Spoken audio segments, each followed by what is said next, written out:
estudiantes, dependiendo de en qué momento del día se encuentren, en cualquier día que se encuentren. Bienvenidos y bienvenidas a esta nuestra octava sesión asincrónica de este semestre, en donde lo que veremos ya no es tanto materia propiamente tal, sino que vamos a abordar las consideraciones del ensayo académico que ustedes deben presentar tanto en Taller de Desarrollo Cognitivo 2 como en Fundamentos Epistemológicos 1. Así que para eso vamos a sumirnos en un flujo de diapositivas en donde iremos desgranando punto por punto aquellos aspectos que son críticos y que es importante que tengan en consideración a la hora de redactar este trabajo.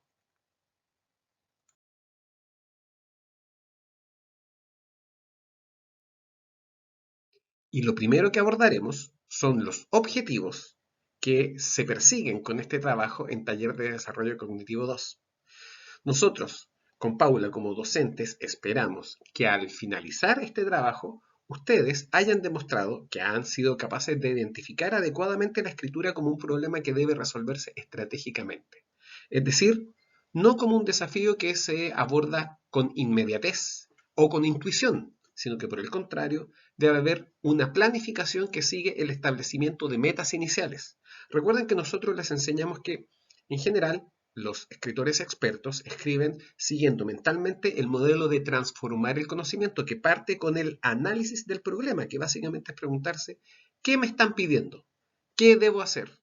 Y que la escritura se resuelve en dos problemas paralelos. El problema del contenido, que es lo que digo, y el problema retórico, cómo lo digo.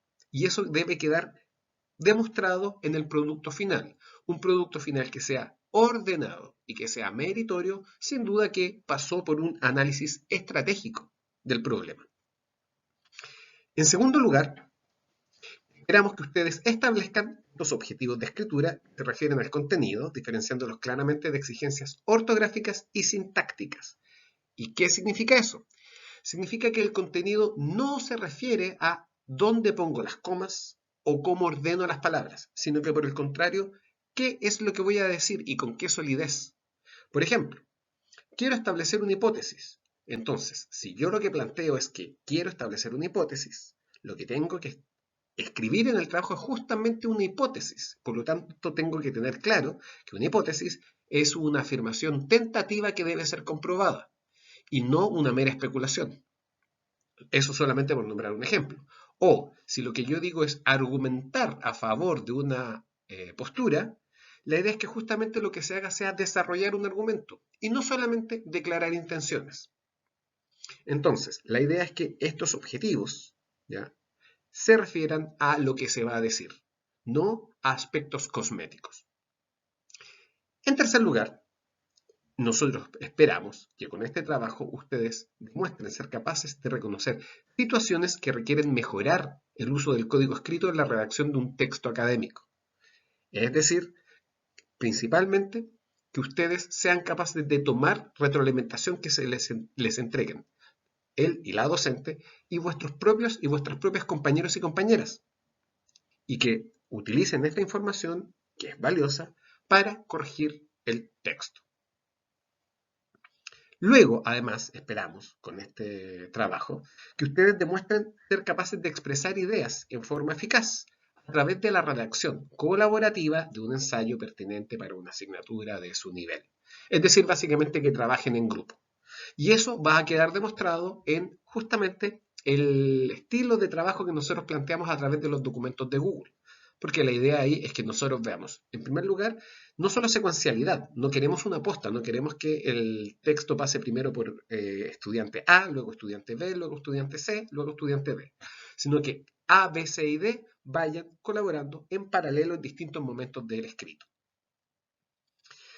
Luego, además, otro objetivo que persigue esta asignatura es que ustedes incorporen adecuadamente distintas instancias de retroalimentación en la redacción de este escrito académico. Es decir, lo que planteaba anteriormente, que ustedes mejoren su código escrito, particularmente utilizando esta fuente de información. La retroalimentación va a provenir, como les decía, de nosotros como docentes y de vuestros propios compañeros y de vuestras propias compañeras. Por otro lado, al final, esperamos que ustedes definan un plan de acción concreto de composición escrita con la finalidad de lograr este escrito académico. Es decir, que todo esto se tome y genere un producto que sea propio de estudiantes universitarios de primer año. Supuestamente esto ustedes ya lo saben, pero creo que nunca está de más decirlo. Y es que este trabajo tiene dos entregas. La primera en taller de desarrollo cognitivo 2, en donde ustedes van a recibir una nota de este ensayo y además retroalimentación que esperamos que les sea útil. La evaluación va a versar principalmente respecto de la forma. Esto no se refiere a que nosotros solamente vamos a ver formato, sino que dado que no somos expertos en epistemología y que por otro lado tampoco somos docentes de la cátedra de fundamentos epistemológicos, nosotros nos vamos a preocupar principalmente en que el texto sea coherente y consistente. Es decir, que no tenga contradicciones y que se ajuste a la adecuación que se espera de estudiantes universitarios a la universidad. Y esta retroalimentación de la que les hablábamos, que va a ser básicamente la corrección misma del ensayo, esperamos que les sirva para que ustedes mejoren el escrito y lo presenten luego en Fundamentos Epistemológicos 1, donde van a recibir también una nota por él. Y esta evaluación es netamente de contenido. Ojo, eso no significa que no se va a evaluar formato o que no se va a evaluar redacción. Todo lo contrario, no importa los sólidos que sean vuestros argumentos. Si no están bien conectados, realmente no van a cuajar. Y al mismo tiempo deben tener una presentación que se acorde a un escrito académico. Aspectos críticos que deben tener presentes de este ensayo para taller de desarrollo cognitivo 2 son, en primer lugar, como ustedes ya saben que esto lo deben trabajar en un documento de Google. ¿Por qué? Porque es una plataforma que permite trabajar colaborativamente y en paralelo, no secuencialmente. Lo que nosotros queremos es que el documento no pase de estudiante A a estudiante B, a estudiante C y luego estudiante D. Tampoco que estudiante A haga la introducción, estudiante B el desarrollo, estudiante C las conclusiones y estudiante D se preocupe de gráficos o de ilustraciones. No, sino que lo que nosotros queremos es que ustedes trabajen absolutamente en paralelo, ya sea al mismo tiempo o un poquito pimponeándose el ensayo, pero que todos vayan viendo el ensayo evolucionar en distintas etapas. Y por otro lado, documentos de Google nos permite rastrear la contribución que hace cada uno y cada una de ustedes, porque lo que nosotros queremos es que todos y todas aporten de manera sólida y sustancial al ensayo, y no que alguien solamente modifique un par de comas. Y por lo mismo es fundamental que ustedes trabajen desde sus cuentas institucionales. Esto tendría a ser más bien un problema antes, cuando los y las estudiantes se reunían presencialmente a trabajar y muchas veces pasaba, por ejemplo, que Marcela comenzaba a redactar y luego le cedía el asiento a Patricio. Y Patricio seguía trabajando desde la cuenta de Marcela y por lo tanto todos los cambios que él hacía quedaban acreditados a ella. Hoy en día con el confinamiento esto no debería ser un problema, pero existe la posibilidad de que aún así se reúnan a trabajar, lo cual sería bastante bueno por un lado, pero si es así, no se olviden de cambiar de cuentas cuando ustedes trabajen si es que están compartiendo computador. ¿Y por qué la cuenta institucional y no la cuenta personal? Sencillamente porque esta es la instancia que les entrega la universidad para trabajar. Y por otro lado, con las cuentas personales existe la posibilidad de que el trabajo de Patricio quede acreditado a Dark Lord of the Shadows. Y esperemos que eso no suceda. En tercer lugar, y esto ustedes también ya deberían saberlo, pero no vamos a ser suficientemente majaderos al recordarles que esto tiene un peso evaluativo de 30% de la nota final de la asignatura. Así que por lo tanto, pesa bastante. En cuarto lugar, en la entrega final recuerden que es el 2 de diciembre. Y no olviden tampoco que para la actividad que tienen que entregar el 16 de noviembre, ustedes tienen que tener un borrador completo, lo cual por borrador no nos referimos justamente a un ensayo incompleto que no tenga conclusiones, por ejemplo, sino un documento completo que no sea la versión definitiva, es decir, todavía sujeto a posibilidad de cambios. Después de la coevaluación que van a hacer entre grupos, van a obtener también guía importante para esta entrega final en taller de desarrollo cognitivo que es el 2 de diciembre. Y aquí tenemos la rúbrica, que es el instrumento a través del cual nosotros vamos a evaluar nuestro ensayo. Está en la pauta del ensayo, por lo tanto ya deberían conocerlo, pero es súper importante tener presente esto.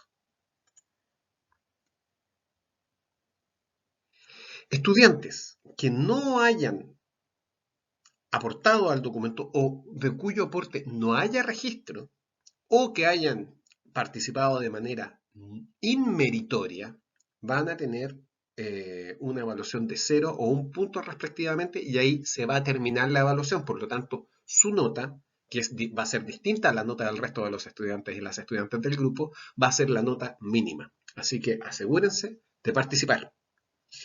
Luego lo que tenemos acá es la evaluación de 4 dimensiones, que son la dimensión comunicativa, la dimensión retórica, la dimensión textual y la dimensión procesual. Cada una de las cuales hace referencia a una o más estructuras que deben estar insertas dentro del ensayo y que deben ser evidenciables, apreciables. Os voy a dejar con la rúbrica para que ustedes pongan pausa si lo desean en el video o para que lo vean en la pauta. Lo que me interesa es lo que viene a continuación, que es una explicación de básicamente de qué es lo que entendemos por cada una de estas dimensiones. Bien, vayamos viendo. La primera dimensión que ustedes deben abordar es la denominada dimensión comunicativa, es decir, aquella que hace referencia al uso de la escritura para comunicar ideas acorde a un contexto. ¿Y a qué me refiero con esto? El lenguaje es una herramienta que sirve para comunicar y se usa de manera distinta dependiendo si el código es hablado, si es escrito o incluso si es por señas. En el código escrito se deben respetar ciertas fórmulas muy específicas respecto de un contexto. No es lo mismo escribir en chat que escribir un trabajo académico. Y eso es lo que nosotros esperamos que ustedes hagan, que se adecúen a ese contexto académico. Y a eso nos referimos con la dimensión comunicativa, que utilicen la escritura en este caso para comunicar ideas de manera eficiente, eficaz y adecuada. En segundo lugar está la dimensión retórica. Y esta palabra retórica hace referencia al arte de impactar a una audiencia. Por eso también se llama discursiva, porque hace referencia a enarbolar un discurso, es decir, una narración que sea coherente y apelativa, que a uno lo convoque, lo llame, le den ganas de seguir leyendo. Por eso es que además esperamos que en este caso ustedes se ajusten o ajusten su escritura a la estructura que se espera de este código escrito. En particular, que el ensayo tenga una introducción y un desarrollo que sean acordes a lo que nosotros esperamos que sea un ensayo. Es decir, la introducción tiene que seguir ciertas normas. La introducción no es solamente comenzar a hablar del tema, el desarrollo no es solamente seguir hablando del tema. La introducción debe presentar básicamente la tesis que ustedes van a imprimir y el desarrollo debe presentar argumentos.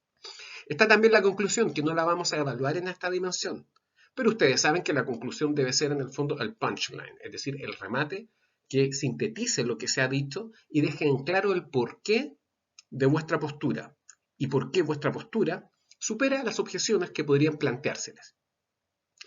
Luego, en tercer lugar, tenemos la dimensión textual o lingüística, que se refiere al uso adecuado de los recursos que otorga el lenguaje. Porque el lenguaje es una herramienta que tiene varios recursos. Piénsenlo como una navaja suiza. Tienen distintas herramientas o subherramientas que pueden utilizar en la forma de conectores lógicos, vocabulario, figuras retóricas, todo lo cual se enseña mucho y se evalúa en la PSU. Y la idea de la dimensión textual es evaluar en qué medida ustedes están utilizando estos recursos de manera fluida y creativa. Es decir, que vuestro texto no sea un texto plano, que no sea un texto monótono, sino que por el contrario sea un texto bien construido, utilizando justamente todas las posibilidades que les otorga la lengua materna, en este caso el castellano. Y finalmente tenemos la cuarta dimensión, que es la dimensión procesual, que hace referencia a que se note que ustedes escribieron siguiendo la lógica que nosotros les pedimos, porque mal que mal, este ensayo busca, entre otras cosas, entrenar a estudiantes en el uso del modelo de transformar el conocimiento. y al mismo tiempo generar evidencia que me permita a mí como docente evaluar que ustedes lo están haciendo. Entonces, lo principal o lo único que vamos a evaluar a este respecto es el establecimiento y la consecución de objetivos. Si ustedes plantean como objetivo demostrar la idea X y la idea X no queda demostrada, queda solo enunciada, no han cumplido vuestro objetivo. Es decir, sean realistas en la meta que plantean y al mismo tiempo busquen cumplir justamente esa meta. Ahora pasemos a consideraciones que ustedes deben tener presentes para Fundamentos Epistemológicos 1 y que de alguna manera también orientan el trabajo en Taller de Desarrollo Cognitivo 2. Después de todo, no olviden que esta es una instancia de matar dos pájaros de un tiro. En vez de hacer un ensayo para cada asignatura, se hace un solo ensayo para las dos. Y en Fundamentos Epistemológicos 1, el objetivo planteado es el siguiente: construcción de un ensayo filosófico de carácter analítico-evaluativo. Esto quiere decir que el énfasis del escrito debe estar en la evaluación de argumentos filosóficos con el fin de llegar a una conclusión respecto de su plausibilidad dialéctica y poder argumentativo. Se valorará el uso de argumentos positivo-analíticos y el uso de ejemplos originales y metáforas con el fin de demostrar algún punto expuesto por el autor. Sin embargo, más deseable es el manejo de evidencia empírica en la demostración de la implausibilidad de un argumento opositor o para apoyar un argumento propio. Esto, básicamente, es un objetivo que puede abrumar a uno o a una estudiante universitarios que por primera vez se enfrentan a lo que es la construcción de un ensayo. Pero podemos ir deconstruyendo este objetivo para dilucidar a qué se refiere. Cuando el profesor de Fundamentos Epistemológicos habla del carácter analítico evaluativo del escrito, quiere decir, como dice el objetivo, que el énfasis de este debe estar en la evaluación de argumentos filosóficos. Es decir, ustedes, todos los argumentos que presenten, deben analizarlos detalladamente de tal manera que ustedes puedan evaluarlos y tomar una decisión respecto de ellos, es decir, una conclusión. ¿Este argumento sirve o no sirve? ¿Es válido o inválido? ¿Es verdadero o no es verdadero? Y por lo tanto, ustedes lo siguen utilizando en su argumentación o lo desechan. En segundo lugar, el objetivo habla de la plausibilidad dialéctica. Plausibilidad significa posibilidad. Algo plausible es algo posible. Y la dialéctica es una forma de argumentación que sigue el formato de tesis-antítesis, es decir, algo que se afirma debe ser contrastado con las objeciones para afirmarlo. Y si este argumento supera, en base a vuestra argumentación, las objeciones, entonces puede continuar dentro del texto. De lo contrario, debe ser desechado. Y esa decisión que se toma respecto de los argumentos es lo que se conoce como una síntesis. Luego, en tercer lugar, se habla del poder argumentativo. Es decir, lo que ustedes tienen que hacer es defender ideas, no solamente enunciarlas. Una enunciación por sí misma no constituye prueba, especialmente cuando se trata de afirmaciones polémicas y abstractas. En cuarto lugar, el objetivo habla de los argumentos positivo-analíticos.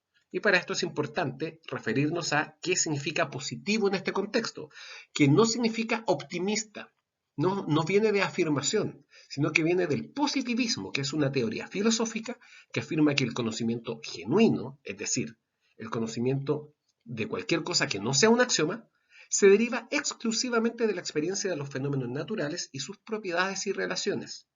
Así, la información derivada de la experiencia sensorial, interpretada a través de la razón y la lógica, constituye la fuente exclusiva de todo conocimiento cierto.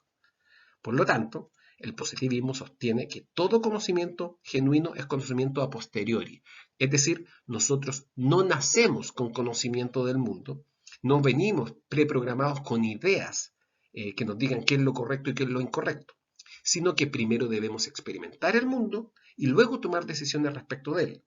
Por eso es que este es el pilar fundamental del método científico, ya que el método científico se basa en la idea de que las observaciones deben generar hipótesis que deben ser contrastadas. Y ahí está lo a posteriori. Primero se genera la hipótesis, se comprueba y entonces se transforma en conocimiento. Entonces, lo que ustedes deben hacer es argumentar utilizando la razón y la lógica, asumiendo que nada está dado por sí mismo, sino que debe ser sometido a análisis. Luego, dice el objetivo, que se valorarán los ejemplos y metáforas originales. Y aquí hay que tener una consideración fundamental, que es que un error muy frecuente entre estudiantes universitarios es considerar que los ejemplos que se han dado en cátedra son el epítome de la obra, o lo que es lo mismo, el ejemplo ideal, y que no hay ninguno mejor, y que por lo tanto deben utilizar ese mismo ejemplo para explicar una idea.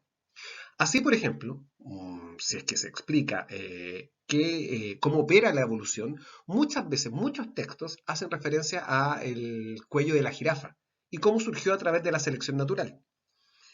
Entonces, si esto se explica en clase de biología y él o la estudiante utiliza exactamente el mismo ejemplo, el cuello de la jirafa, para explicar la selección natural, entonces no está generando información nueva y no está demostrando que entiende y comprende el proceso de la selección natural. Así que, por lo tanto, si es que ustedes son capaces de encontrar sus propios ejemplos y estos ejemplos son correctos, son adecuados y explican bien la idea, ustedes están demostrando que la manejan, y por eso es que se da esta valoración. Y por otro lado, el objetivo plantea que se valorará